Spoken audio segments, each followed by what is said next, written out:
Hello, and welcome to Keep the Channel Open, a podcast featuring conversations about art, literature, and creativity. My name is Mike Sakasagawa, and this is episode 156. Today's guest is Perry Janes. Hey there, folks. Welcome to the show. For today's conversation, I'm talking with poet and screenwriter Perry Janes. Perry Janes is the author of the poetry collection Find Me When You're Ready from Northwestern University Press, Curbstone Books. A recipient of the Pushcart Prize, his poems and short stories have appeared or are forthcoming in Poetry, Electric Literature, Poem a Day, Zizva, Threepenny Review, The Adroit Journal, Best New Poets, and elsewhere. He holds a BA from the University of Michigan, where he was a 5-time recipient of the Hopwood Award, and an MFA in poetry from Warren Wilson College. He lives in Los Angeles, where he works as a screenwriter. Perry's debut collection, Find Me When You're Ready, came out this past September, and I found it such an interesting read. Each of the book's sections is labeled like an act in a play or a movie, Act 1, Act 2, and so on. And although the individual poems are very much written in a lyric mode, the collection as a whole describes a coming-of-age narrative. And while trauma is a central part of that story, literally the middle act of the collection is one long poem that is largely about a traumatic event, what interested me the most was how the poems neither linger on that trauma nor move past it without allowing it to inflect the later poems. And in that way, it really felt like life. I've put links in the show notes to purchase your own copy of Find Me When You're Ready. There are links to Book Soup in West Hollywood, California, to the Book Catapult here in San Diego, and to bookshop.org. As always, though, if there's an independent bookstore near you, I highly recommend supporting your local book community and local economy by ordering your copy from there. For subscribers to the KTCO Patreon campaign, Perry added a reading of his poem Love Poem as Trojan Horse, which was one of the poems that featured prominently in our conversation. That is available to subscribers for just $2 a month, which also gets you access to the full bonus audio archive, including readings from past guests like Ada Limon, Natalie Eilbert, Nicole Chung, and many more, bonus interviews with the authors of Likewise Fiction, and the occasional audio mini essay from me. You can find that at patreon.com/likewisemedia, and there's a link in the show notes for that. Okay, let's get started. Here's my conversation with Perry Janes.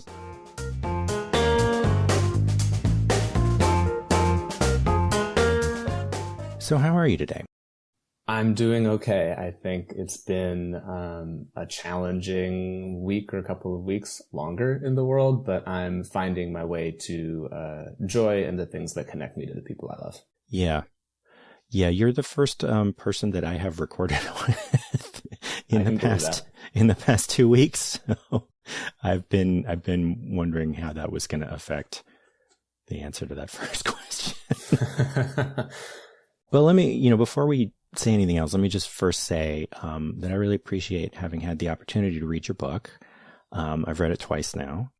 Thank you. And I found it a really interesting, and not just that it's an emotionally powerful experience to read these poems, which it is, but that there was a lot of interesting stuff that you were doing, both with the individual poems and the collection as a whole. And I'm really excited to talk to you about it. I was wondering if we could start with a reading.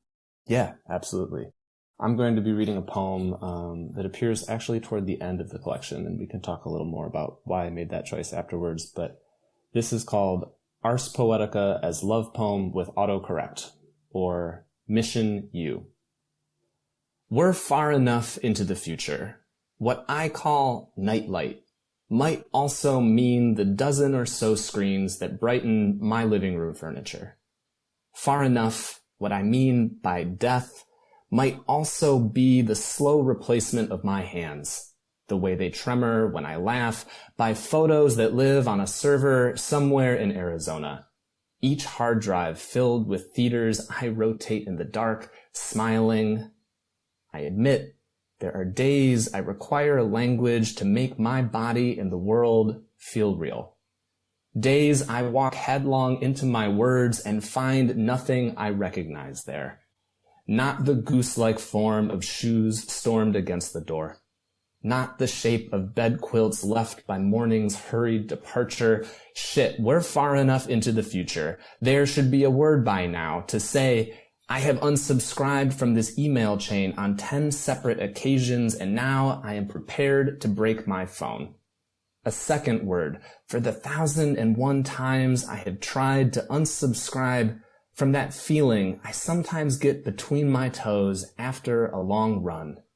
Numbness, I'm silently terrified, means nerve damage. Or maybe we're far enough now from our bodies, our landscapes. We've lost lexicon to faithfully describe the ocotillo, how it sprouts from the desert like hair from the dead, how the desert stretches out and out until, finally, the distance between myself and the world no longer seems so strange. The idea of leaving it now, no stranger than the word abacus, meaning a beaded string scholars once used to tally up their days. Far, whatever, but maybe not so far, language can't still keep me. The surprise of my phone's corrective mind, how missing you becomes mission you, and there it is.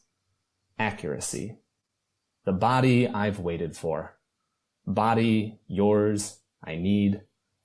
One small toe reaching farther than its neighbors.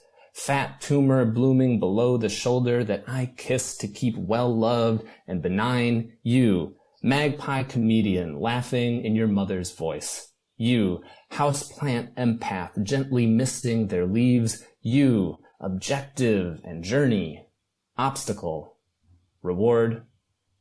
Our future blinks by, surprising and mundane, and look how far we've come. You and I, needing only the word our feet make as they walk side by side. Thank you. So you mentioned in that little intro that this comes late in the collection. And if I count correctly, this is the 6th to last out of 41 poems. I do find it an interesting thing to consider the placing of a poem with Ars Poetica in the title so late in the collection.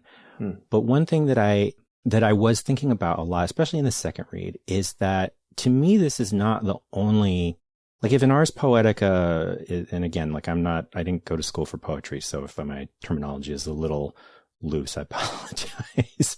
Oh, come on. But if in Ars Poetica is a poem about poetry, if it is a poem that maybe we can use as a way of understanding the poet's poetics, right? That this is not the only poem in the collection that has that function for me, that even including like very early in the collection, the poem, Love Poem as Trojan Horse also has aspects of it that to me sort of speak to the way you think about your writing and the way you think about your writing in relation to the experiences that the speaker of these poems is going through. And I also can't help noticing that poem, which is this, Love Poem as Trojan Horse, is the second poem in the collection. And also it is one of the two poems that happens before the sort of 5 acts that make up the main body of this collection. But also, I might be wrong about this, but I think that one and this one that you've just read are the only two that have the words love poem in the title, or if not, there might only be one other one. But to me, that really does link them, like it puts them in conversation with each other in a really interesting way. And so the fact that these two poems are almost bookending the whole collection is really interesting to me. But does that spark anything for you?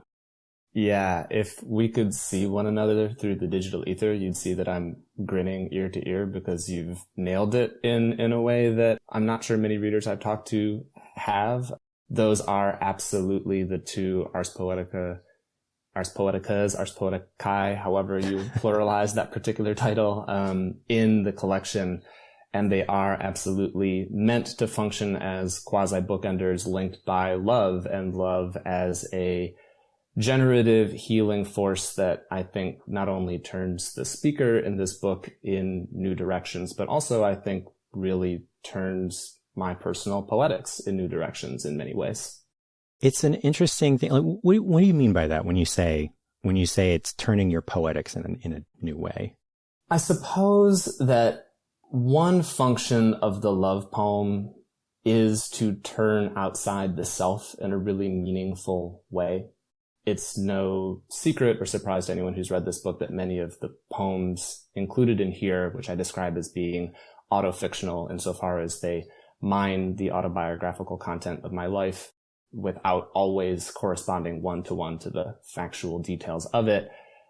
It should come as no surprise that many of the poems in this book demanded a tremendous amount of self-reflection, right? Looking inward, investigating myself, the stories I've been told, the stories I tell.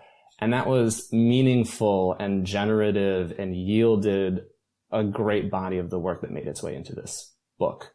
But writing the love poem fundamentally turns at least me as a poet outward to think about someone, something, someplace, if we can think of the love poem as really closer to an ode, right, than anything else. And that pivot outward was so freeing, exciting, healing, insert excited positive adjective here. And I found that it really had a meaningful influence on my poetics, and also, I like to think, on the journey that this character takes in the story of the book. It's an interesting thing to say about the journey that the character takes. Now, something I know about you is that you are a screenwriter, and this is something you've talked about in other interviews, is sort of the sort of relationship between these different modes of writing for you and how they might be similar or different. And clearly the structure of this collection, where literally each section is titled Act 1, Act 2, Act 3, and so on, right, is very obviously intentionally calling out that 5-act literary or theatrical or filmic structure, right? Where for the listener, the typical way that we think about a 5-act structure is as of exposition, rising action, climax, falling action, and resolution, right? That is a story structure that we use primarily in narrative forms. And yet the way that most of these almost all of these individual poems are really more in a lyric space than a narrative space. This is also something that you've talked about with other people. Yes. But to me, the interesting thing here is this question of, if the lyric is about a moment or an image or a feeling, right, that it is sort of maybe either stuck in time or outside of time, as opposed to a narrative which is about a movement through time, that it's an interesting idea to me to create a narrative entirely out of lyric moments. Does that make sense to you? I want to see how you think about this. Yeah, absolutely. This was one of the great tensions of putting this collection together, but also one of the great joys, because it yielded so many surprises and because it really did give me this earnest opportunity to take the kind of twin practices and twin sides of my creative life and brain between narrative and lyric and bring them together into a single project, right? Early iterations of this book were not structured as such a linear narrative. They moved more fluidly through time.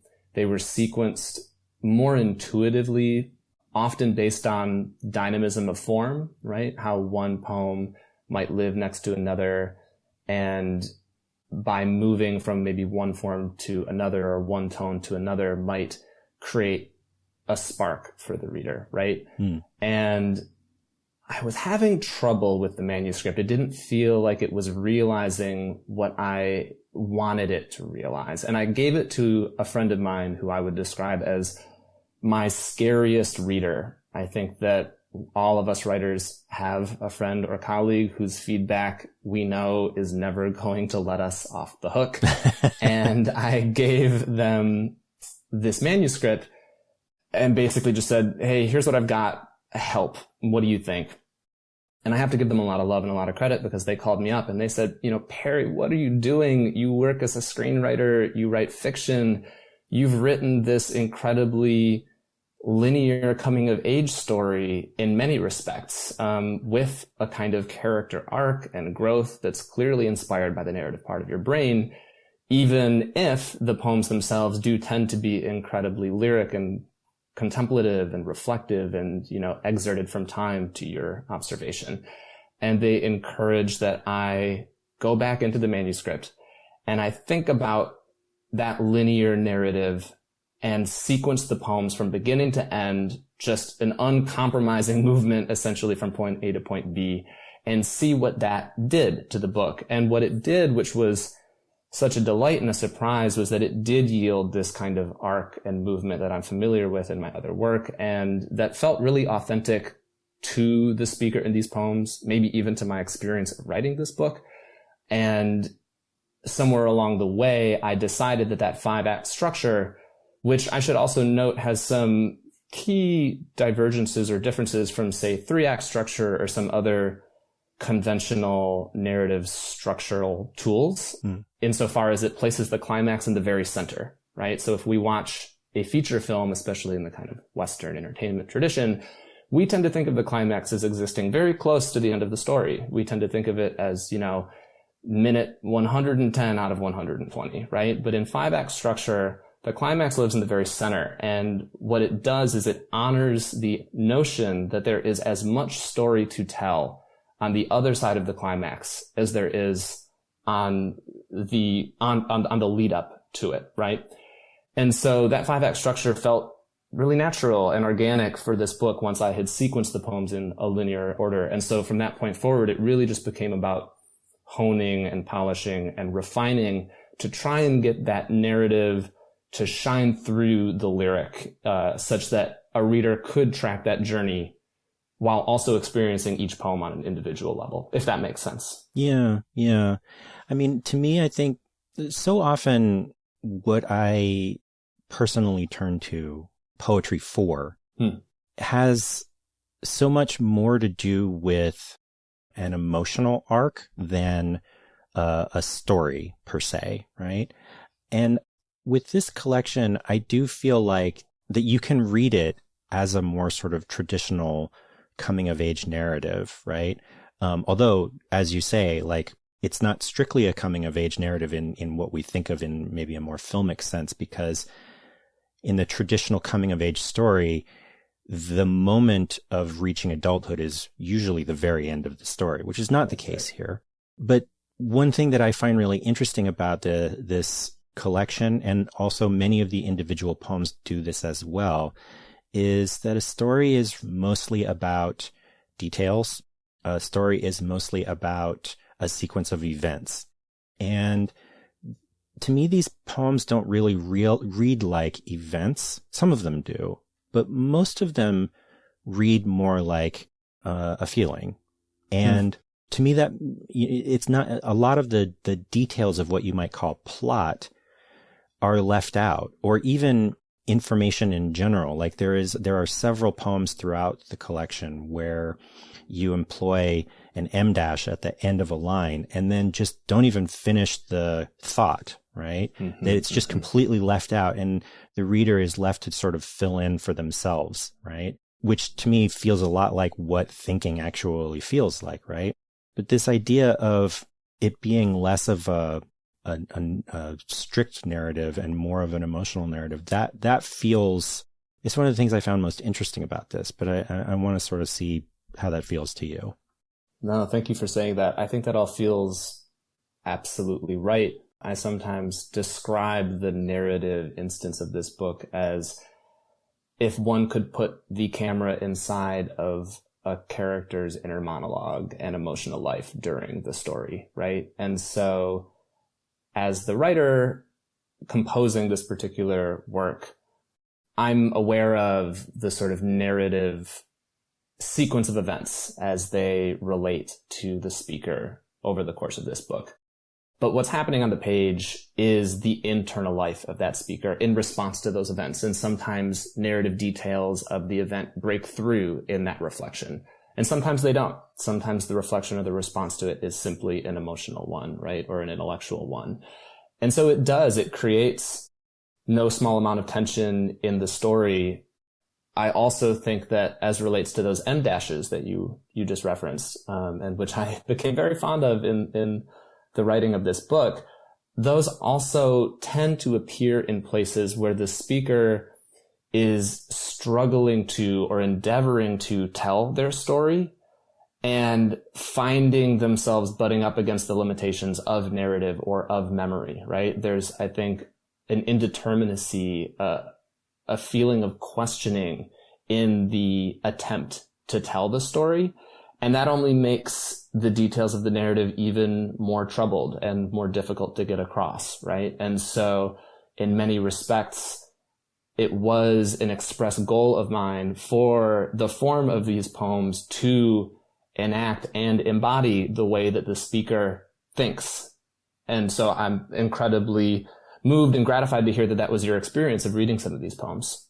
Well, I mean, to me, it really, the question, I always feel like this is such a sort of 101 kind of question, but the question I almost always have when I talk to people, or even if I don't ask it directly, but a lot of what's sort of underlying the questions I do ask is, why this, right? Like, why do it this way? And especially for someone who works in multiple genres or multiple art forms, especially, for somebody like me who, I work in both photography and writing. So it's an important question for my own work as well. Like, why is this photograph? Why is this a poem? Why is this an essay?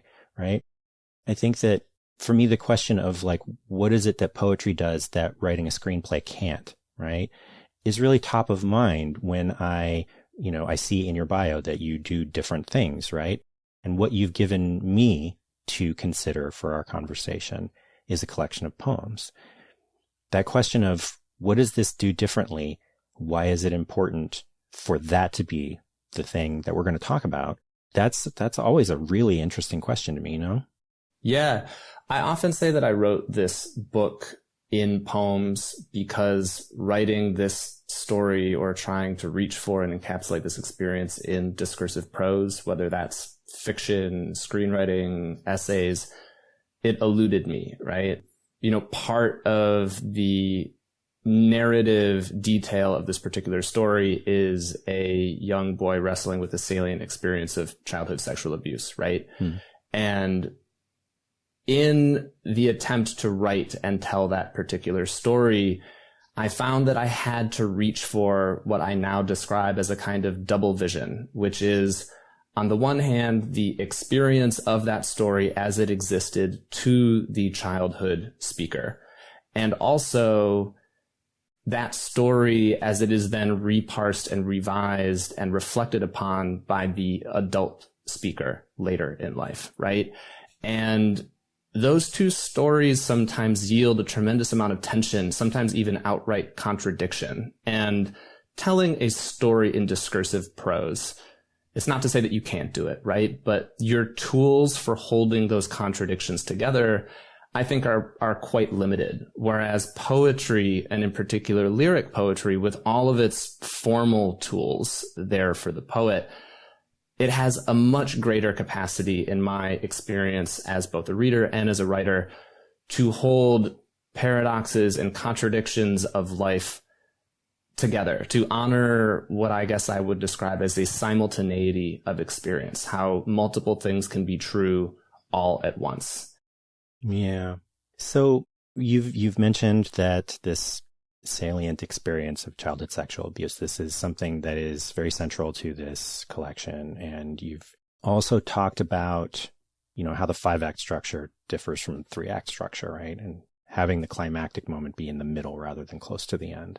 I think the most striking thing to me about this collection of poems is, especially given, what's in the cover matter, how the blurbs are talking about it, that kind of thing, how the jacket copy is talking about it, right? It makes sense to me that from a marketing standpoint, it feels kind of crass to talk about marketing in this context, but it makes sense to me that if you were going to try to summarize this book, that you would put that part of it, sort of front and center.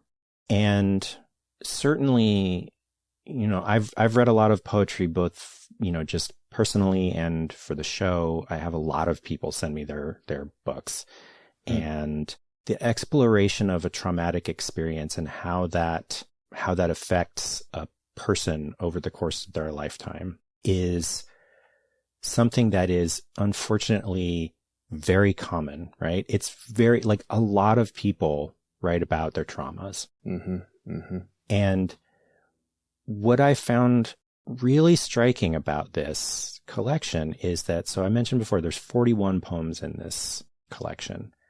Of those, the way I counted it, only 7 of them actually really talk about the incident, right? They really only talk, or even like directly mentioning it. There are a few others besides that where something is mentioned a little more obliquely, but in terms of just actually referencing this incident of abuse, for which, as you say, the details are a little perhaps incomplete or sometimes contradictory.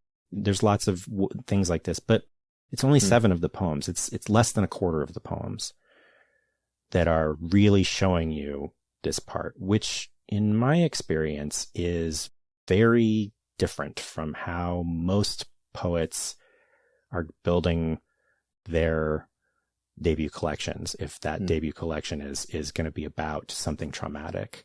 And there's a way in which I don't want to take anything away from those other poets. Some of the people that I've talked to for this show, they're, like, for example, Natalie Albert's in Dictus is like, that whole book is, I mean, it's harrowing, right? It's a powerful experience, but the whole thing is about this.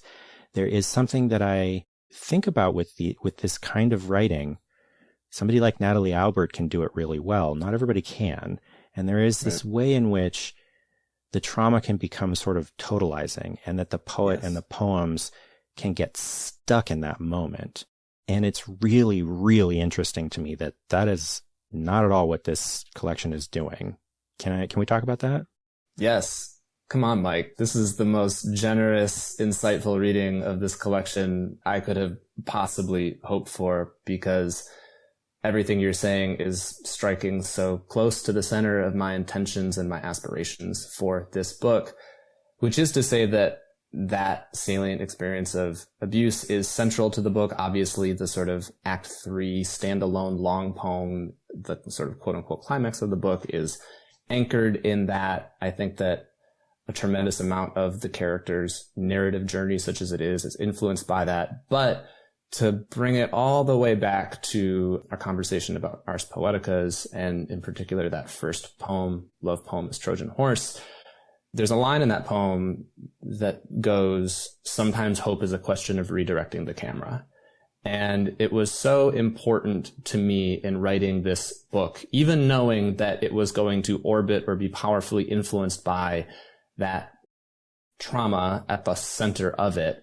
It was so important to me that this book not become all about that, and that particular event not fully fill the frame, as it were, if we're going to use the metaphor of the camera again, and that these poems and this speaker and I, as the writer, was able to look elsewhere and was able to honor the fullness of a life and experience that does not preclude joy or whimsy or imagination or other kinds of struggle or hardship, that does not preclude other fields of inquiry and investigation, like what does home mean, and our relationship to geography and place, the healing powers of love and intimacy. These are all major subjects and preoccupations within this collection, even if there is sort of a gravitational center, I suppose, to that trauma. Does that make sense? Does that align with your experience of reading the collection as a reader? It does. It feels important to me, though, that, although there is this coming of age story, there is particularly in the third and fourth acts, the speaker is an adult, and that the action of the poems, such as there is action or a moment in time, is more about being an adult than being a child, whether that's, looking at something from a child's perspective or being an adult looking back on the child's perspective, right? The acts 4 and 5 are really about an adult perspective, right? Yeah. And as you noted in the poem that you read, there's a movement towards love, right? But also I think that it's interesting that this movement towards love happens throughout the collection, but also there is this sort of tentativeness to, it's something that I find so interesting about just the way that we, when we're learning a 5-act structure in English class in undergrad, right? Like that we call the last part of it the resolution, right? Yeah. And I feel like there's a real reluctance to actually resolve things, and to me that tension between like not wanting to stay stuck in this moment of the traumatic, but also some kind of maybe a recognition that these things never actually fully get resolved either. Does that feel right to you? Yes, absolutely. Insofar as I think of this book as having a kind of resolution, that resolution is much more tethered to an expression of internal emotional peace and acceptance with the irreconcilability sometimes of the contradictions of our life and with the recurring nature of memory and hardship and what have you. It isn't necessarily a clean narrative resolution so much as I do think of it as an emotional and a tonal resolution to some extent. I think that the arc and the growth that I see the speaker as experiencing over the course of this collection is one toward, I hesitate to say comfort, but for lack of a better term, comfort with uncertainty and comfort with that, again, that irreconcilability of different versions of the story that they will be living with for the rest of their lives, as it were, right? That I think is the real resolution in this book. Yeah. So another thing that I was thinking a lot about, and this is at least in part, again, because of the way that the cover blurbs are sort of talking about this collection, but it is something that I feel like came out to me more in the second reading than in the first one, is thinking about how masculinity is portrayed or discussed or explored in this collection. I mean, so we've talked about the collection as being a coming of age narrative. We've talked about how the poems in the first couple of acts are more centered around a child's perspective, whereas the ones in the final 2 acts are more centered around an adult's perspective. And the speaker of these poems is male, is starts as a boy and ends as a man in this collection. Manhood seems like an important part of all of this. And I can't help thinking about sort of, the different ways that men appear in this, whether it is the speaker's father in Insect Life of Michigan or the father in the film in Killer of Sheep, which is the poem where the title comes from.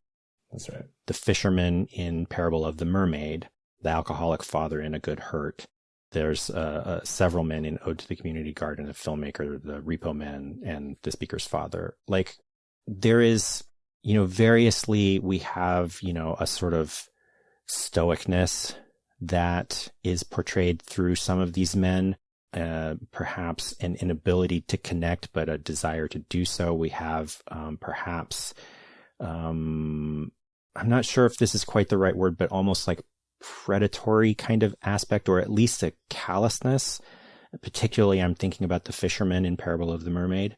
And it's interesting to me that, so I mentioned 1, 2, 3, 4, 5 different poems just now where men where men appear and they figure into the text of the poem in some way.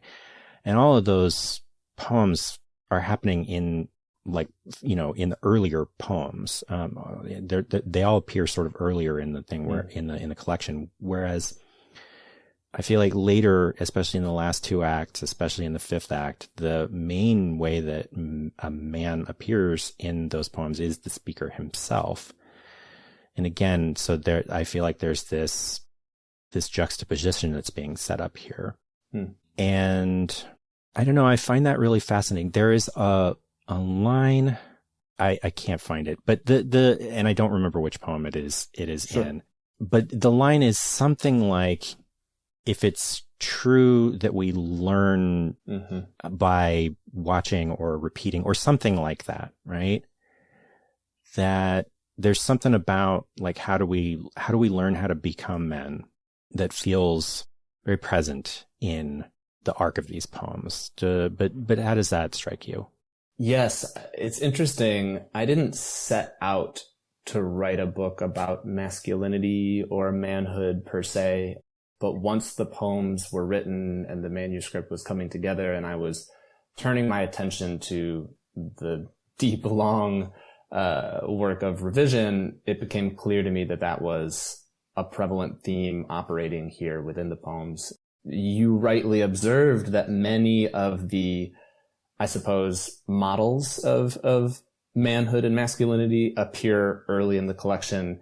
And that's not a mistake. I tend to think about this book and describe it as the attempt and effort of a speaker at revising the stories of their life, the stories that they've been told and been given, and what they do with those stories. And I suppose in this particular book, I was interested in the way in which manhood and masculinity is given to us first as a story, right? As the story of our fathers, the story of our grandfathers, the story of our friends' fathers.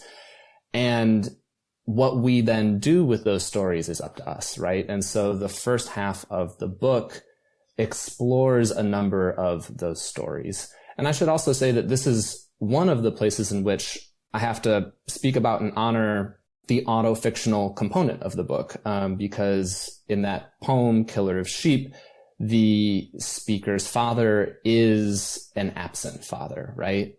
Which is consistent to some extent with the other father figures and male models in that portion of the book. I was tremendously fortunate to grow up with a deeply loving, exceedingly gentle father.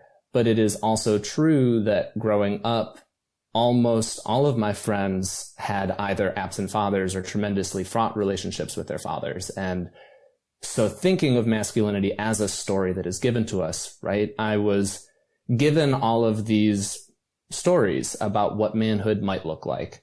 And I wanted to explore the prism of that early in this book, and then also see the ways in which this speaker takes those stories and revises their way to something that feels authentic and healthy and whole for them. And in particular, if I'm going to try, and this is the first time I've tried to do this, but if I'm going to try and distill what that journey looks like, I suppose that in the book, as in life, I tend to think of masculinity, particularly masculinity in the part of the world where I came from, in the working Midwest, as equating with a need for and an attempt at control of some kind, whether that's control of one's own life, income, household, working conditions, what have you. And part of the journey that I think the speaker goes on is to reconcile themselves with the limits of control and to feel increasingly comfortable in and among uncertainty, which we spoke about earlier. And that is a different kind of strength. That is a different model of masculinity. But the speaker has to go through this reflective process of engaging with all of these different stories and models in order to then later arrive at that point. Yeah. I want to follow up on this, but just to go back to something you were saying just a second ago about the auto-fictional aspects of this. You know, to me, I think that it's a very normal thing, especially with poets, for whatever reason, but not just poets. It's a very common way to read for a reader and even some interviewers to get really bogged down in what if this is a true story? Which of these details actually happened? And to me, that is like the least interesting part of all of this. Alexander Chee has written extensively about yes, you know, how his irritating book, that can be. An autofictional or an autobiographical novel is such a fantastic piece of work. Yeah, and how those questions are really missing the point of engaging with this as a work of craft, right?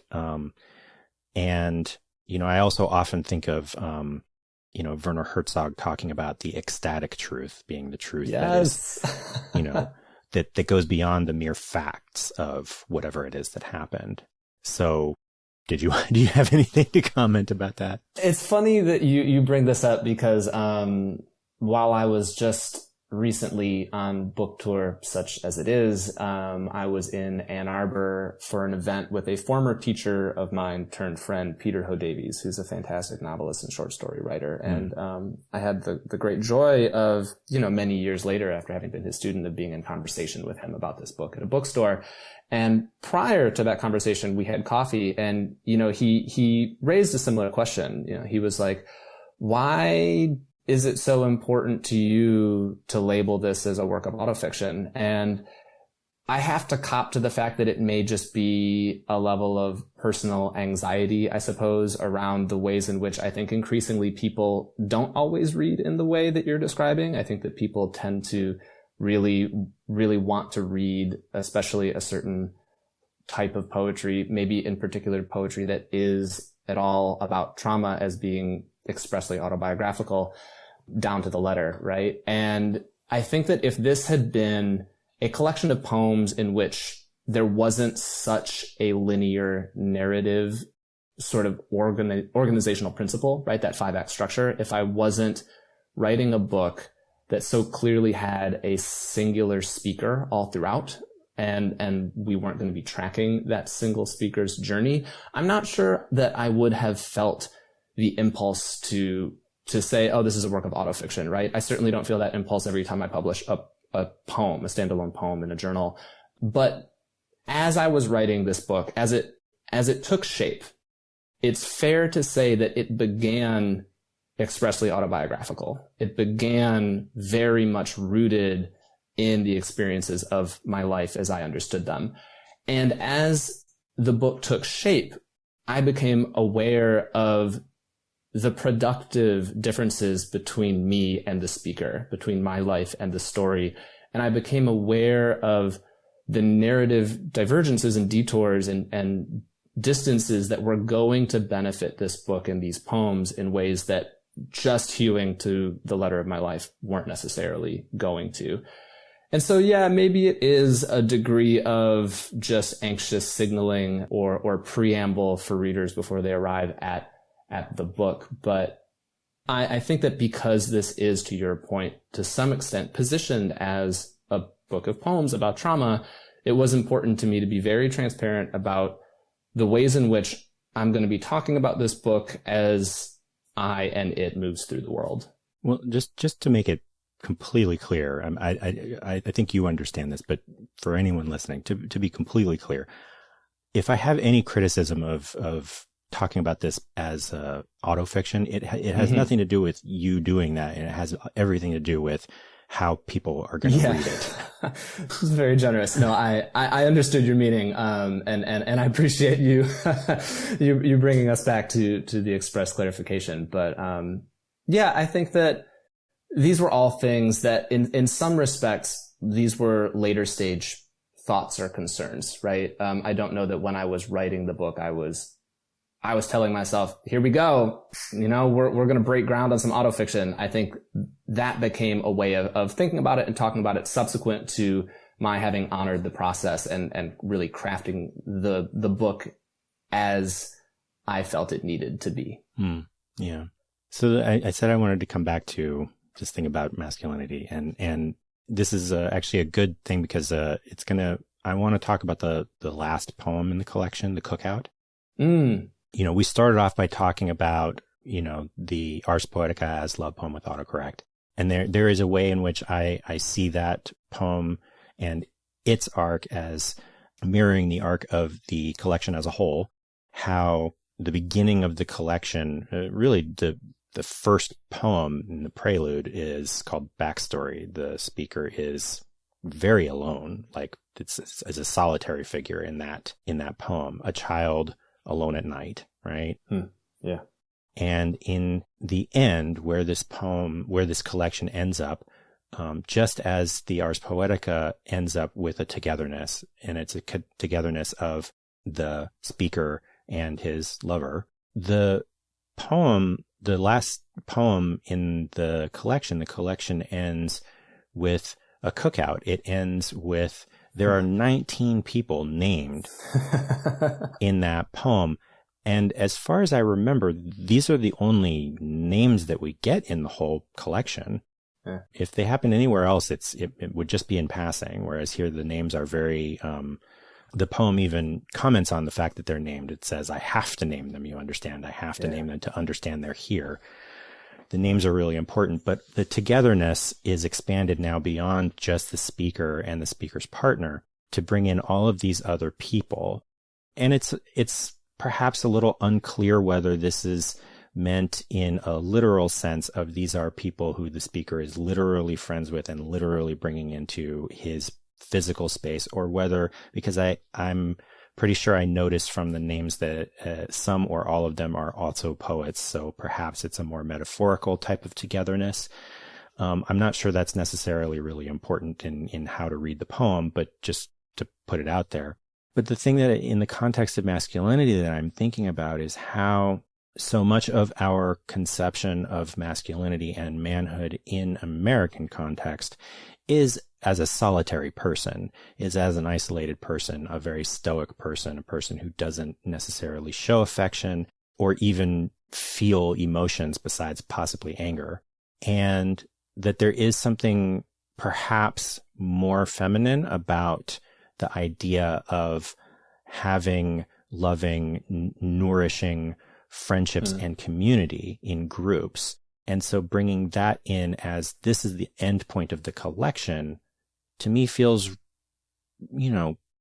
potent. I'm not sure what exactly the right word is, but do you sort of see where I'm going? I do. And I'm so glad that you found something in this poem and asked about it.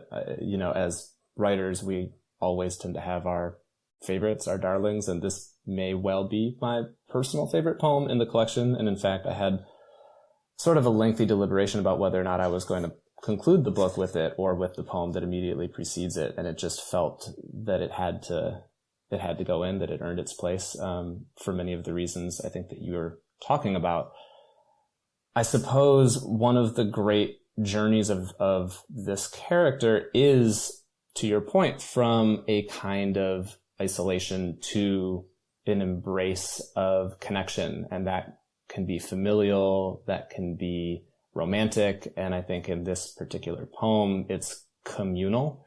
It is really lifting up and celebrating the healing power of human connection in community, even when that connection has to exist from afar. One of the reasons I hesitated to put this poem in the book at all, let alone conclude it, is that it's fairly transparently early in the poem a pandemic poem, right? It is referencing the arrival of the COVID-19 pandemic, and it is very much about the experience of feeling so isolated from the people we love and asking the question, okay, if I can't be in literal space with these people, how can I find other ways to feel them in my life, right? And to share figurative space, or as is often the case these days, digital space. And that's what this poem is about, is creating those sites of connection, whatever they may look like. And I do think that it is one of the major lessons, such as it is, that the speaker learns to embrace over the course of this book. Yeah. Well, we should probably take a quick break here and then come back and do the second segment. Great.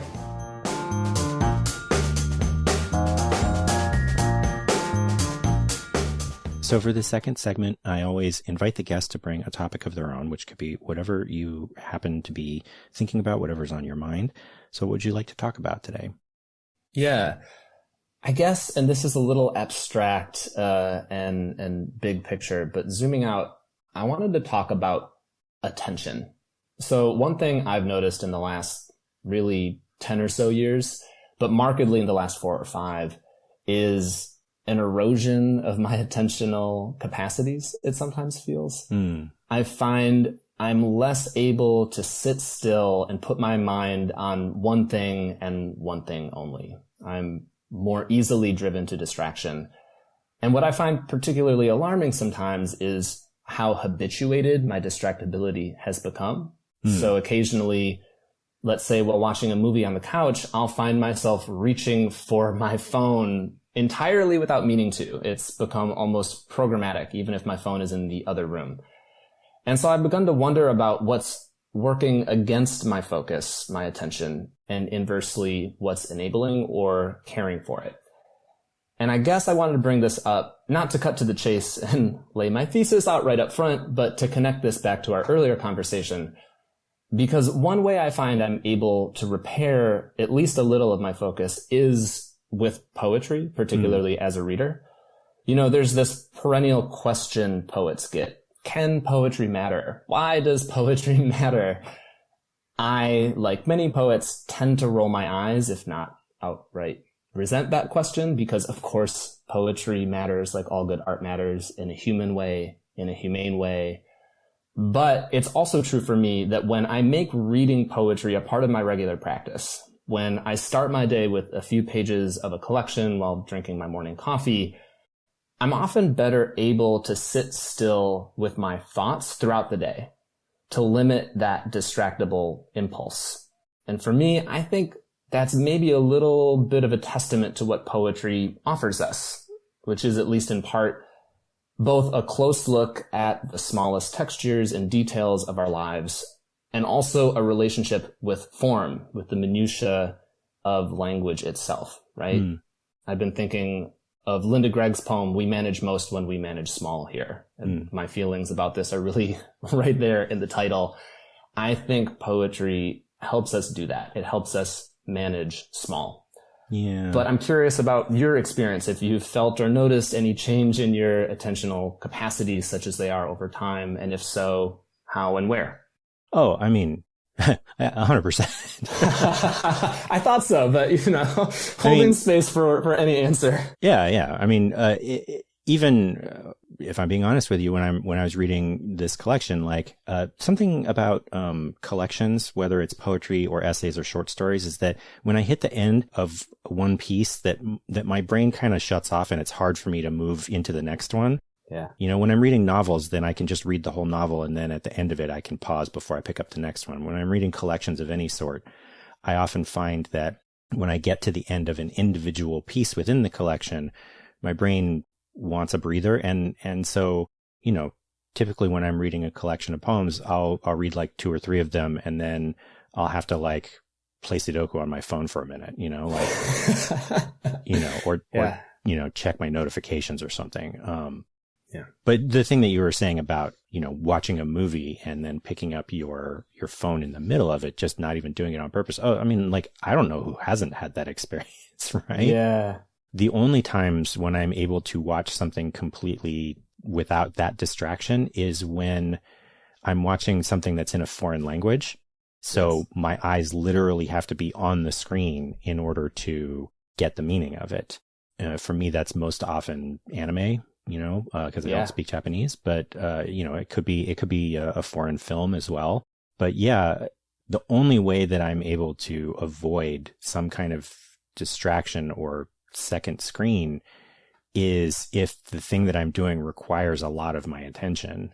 For example, when I'm editing this podcast, editing each episode takes 4 to 6 hours usually. And I can, sit straight through for an hour and a half, 2 hours with no problem, because it requires so much focus to be able to, I really have to be listening closely. But if there's any way that my attention can drift, then it probably will. Yeah, it's so interesting that you said that you find you're able to really access your maybe deepest focus when you're at work to some extent, right? At least working on something that interests and compels you, and maybe, is utilizing multiple parts of your brain and capacities at the same time. Because I often say that one of 2 places in my regular life that I am most able to lock in, as it were, is when I'm writing, when I'm actively composing. That is a time when I'm able to really access that deep attention, that deep focus. And it feels so good. I suppose a time and place where I'm generally pretty able to do that is in my relationship, in my marriage, as well, when spending intentional quality time, with my life partner. That is another way for me to access that. But the in-between moments, the sort of quotidian daily life, and increasingly, and for me, alarmingly, when I am engaging with art and work that I love, I find I have to work harder to rein my attention in. And I think that I'm increasingly trying to think about ways that I can build into my life more of a practice at really only doing one thing at a time. Because I think that I tend to be a pretty rampant multitasker. And that obviously, I think, contributes to some of the fragmentation of my attention. And then I think the other question I'm asking myself is, can I achieve immersion more frequently as a reader, as a viewer, as someone who, puts art very close to the center of their lives? This is a natural segue into a soapbox I regularly pull out, which is in defense of theatrical movie going. And in particular, not just going to the theater for the big blockbuster spectacle. I think that there's been this kind of notion in the culture for quite some time now that the movies most worth going to see in a movie theater are the Marvel movies, the science fiction movies, the, Dune, the major spectacles, because of course they really capitalize on the large format, both audio and visual, of the theater.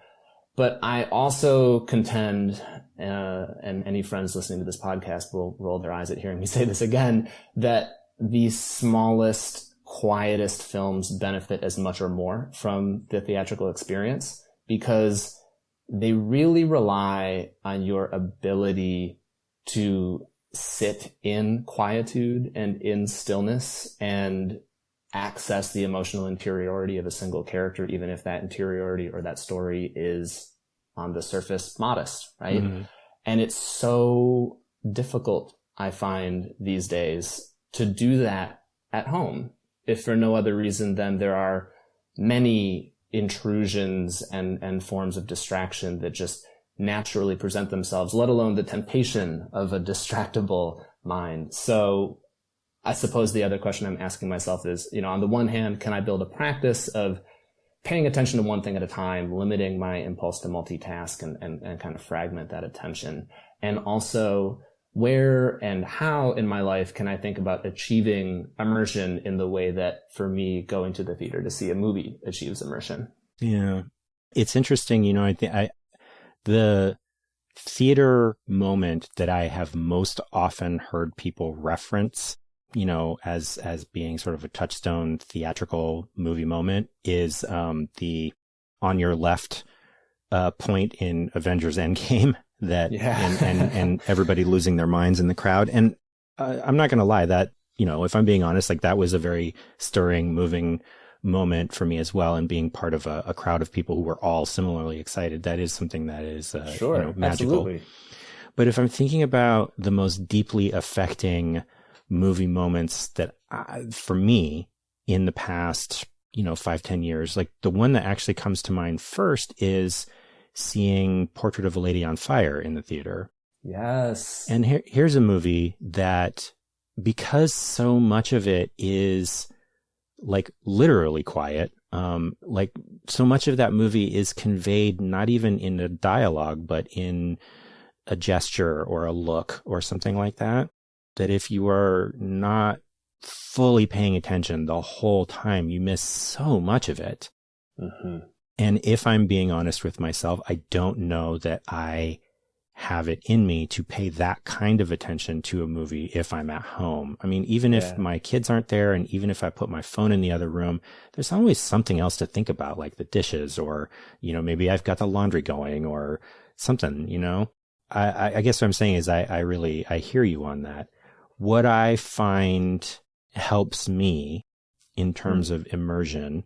So, it may be that in some situations, that changing my circumstances so that there are fewer sort of socially acceptable distractions like going to a movie theater where I cannot stand it when people pick their phones out. You and me both. You know, or, you know, the people that are talking the whole time, like, you know, without even bothering to try to whisper like that. It just, you know, I've been known to be a bit of a stickler about things like that. Yeah. Or, you know, another thing that I'm thinking about is finding the places that are the most natural for me to become immersed. And by places, what I mean is the type of work, and whether that's my own work or someone else's work, you know. So for me, obviously, I love poetry. Poetry is deeply important to me. I love reading literary fiction. I love reading insightful essays and moving memoirs. All of these things are things that I mean, they make up the bulk of my reading, really.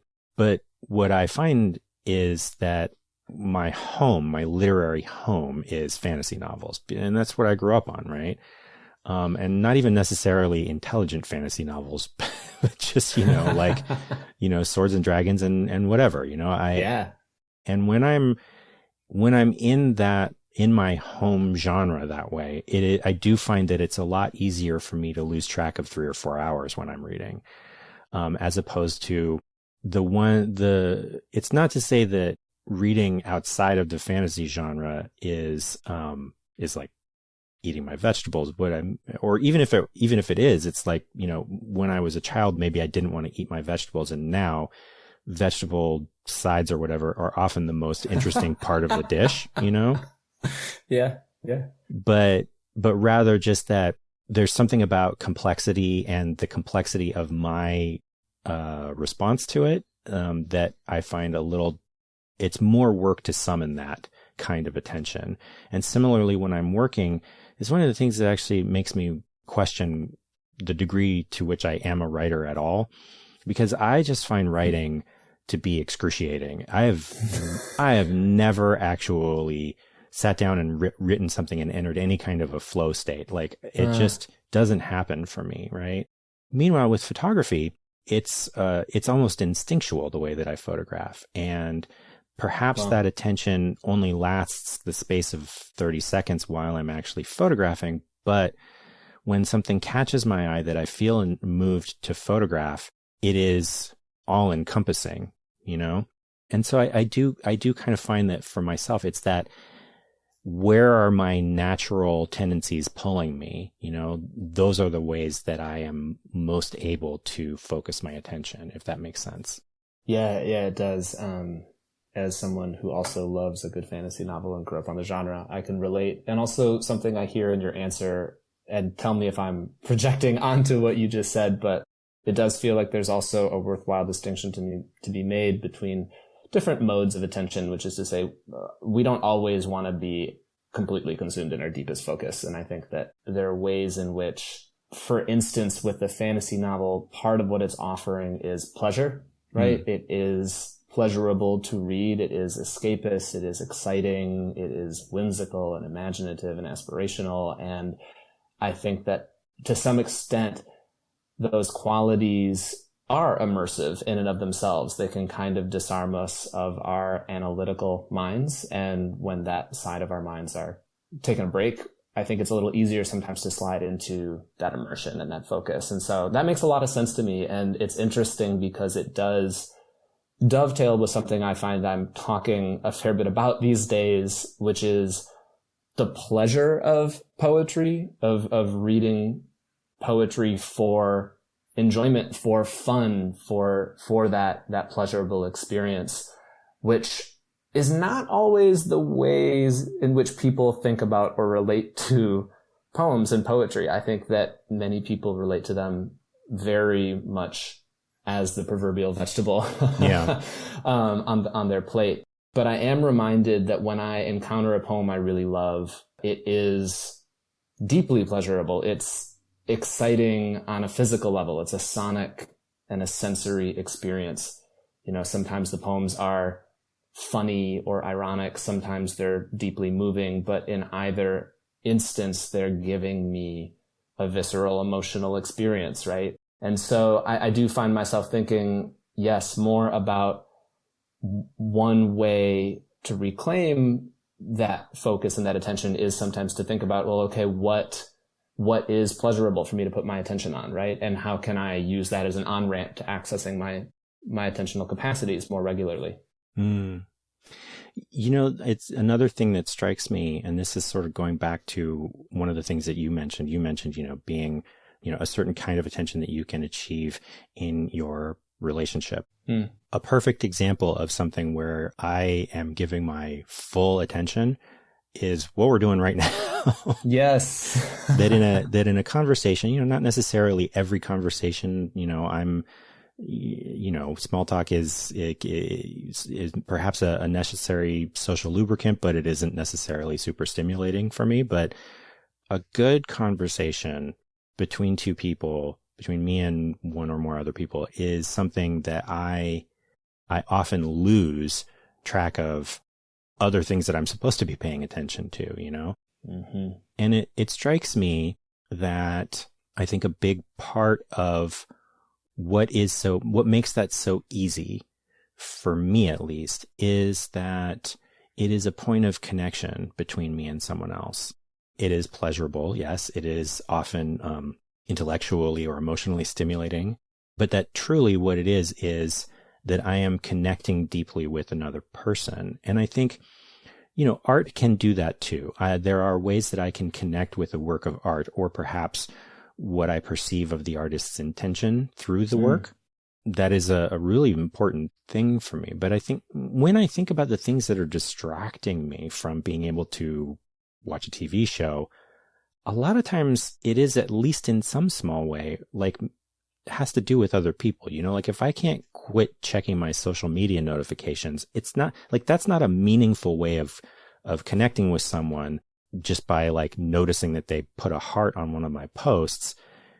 That's not actually nourishing me in any meaningful way, but it is perhaps like the best that I get some days, It's one of the reasons why even though this show is a lot of work and it's not something I make money on, why I have never been able to walk away from it, because the conversations allow me a point of what I feel anyway is real connection between me and someone else. Yeah. It's so interesting. By sort of accident, I feel like we've maybe come all the way full circle to the Ars Poetica conversation from earlier. And when I was talking about how my poetics maybe have changed, or the speaker's journey in the book had changed as a result of love, and love as a mechanism for turning outward from the self, right? But love doesn't just turn you outward from the self, it turns you toward close attention to someone else, right? So love and connection, whether that's again familial, communal, platonic, romantic, maybe that close attention to another person is actually integral to love. And maybe there's something incredibly freeing about that, right? It's so interesting. I do think that there's something there. Yeah, I do too. And maybe that's not a terrible place to wrap up our segment here. But, as there is a question that I always end with, and that is, if there's a piece of art or literature or creativity in some form that you've experienced recently that meant something to you. Yeah, I want to give a shout out to a foreign film by the Japanese master filmmaker Hirokazu Koreeda called Monster. It came out a little over a year ago now, I think. And as sometimes is the case in our busy, quote unquote, content ecosystem, I feel like it kind of dropped into the digital netherworld and not many people saw it. I just recently went out of my way to find it on streaming and watch it. And Koreeda is already one of my favorite living filmmakers. His films, Shoplifters and Broker and Nobody Knows, are among some of my favorites. But I was blown away by Monster, and I wanted to bring it up because I actually haven't talked about it in any other interviews or conversations, but it feels like a companion piece in some respects to this book that I've written. It's been really delightful to kind of find kinship in other work, post having written the book, over time. And what's so compelling about Monster is that it is a feature film, but it's a triptych. So it embodies 3 different perspectives and subjectivities that all orbit the same narrative event. But each time you move into a new perspective, your understanding of that event and what has happened utterly transforms. And it's a really beautiful and interesting and really complicated look at the ways in which we all, to some extent, inhabit such different lived experiences, and also the many contradictions that do make up, I think, a life. It's a really beautiful piece of work.